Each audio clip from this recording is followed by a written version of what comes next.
ते मला तर शिवसेना आणि मनसे त्या ठिकाणी एकत्र जात आहेत. ते शिवसेना आणि मनसे त्या ठिकाणी एकत्र जातात आहेत. शिवसेनेने असणारा आपला दायरा जो आहे तो अत्यंत कमी करून घेतलेला आहे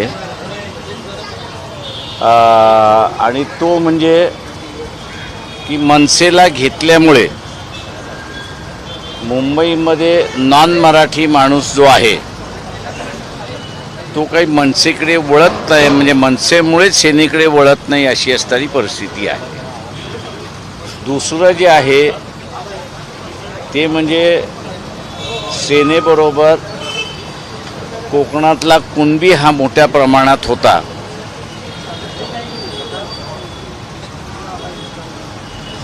माथाडी कामगारसुद्धा मोठ्या प्रमाणात सेनेबरोबर होता.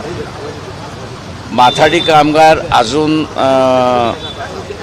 उघडपणे बोलत नाही आहे, पण कोकणातला कुणबी जो आहे त्याला म्हणजे तिथे मोठा वाद आहे कोकणामध्ये खोताचा आणि शेतकऱ्यांचा.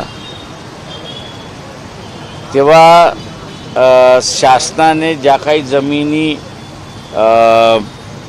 अधिग्रहण केल्या, या सगळ्या अधिग्रहण केलेल्या जमिनींचा मोबदला जो आहे तो खोताला मिळाला, पण तिथल्या असणाऱ्या धारकाला मिळाला नाही. म्हणजे तुम्ही आता सांगली धारक नका धरू, ते जमिनीचे धारक जे आहेत त्यांना मिळालेला नाही.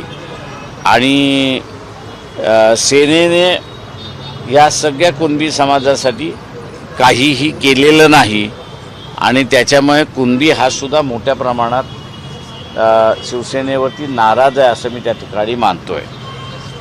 हा जो नॉन महाराष्ट्रीयन जो आहे तो इतर राज्यातून आलेला हा वंचितकडे मोठ्या प्रमाणात वळालेला आहे. त्याच्यामुळे असणारा मुंबईमधली आजची स्थिती आमची चांगली आहे असं मी त्या ठिकाणी मानेन.